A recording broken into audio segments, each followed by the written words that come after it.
এখানে এসে বলে গেছে শুভেন্দুর নাম মুখে নেয় না, বলে গদ্দার মেদিনীপুরের। বলে শুভেন্দু যদি গদ্দার হয় তাহলে আপনি তো গদ্দারের সর্দার নি।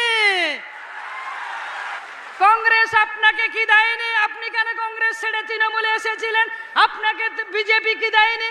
যখন বিজেপির প্রধানমন্ত্রী ছিলেন এনডিএর অটল বিহারী বাজপেয়ী, তখন ছিলেন রেলমন্ত্রী।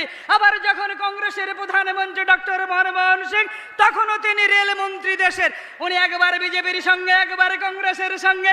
যখন উনি বিজেপির সঙ্গে ঘর সংসার করেছিলেন, তখন একবারও কি মনে হয়নি যে বিজেপি সাম্প্রদায়িক?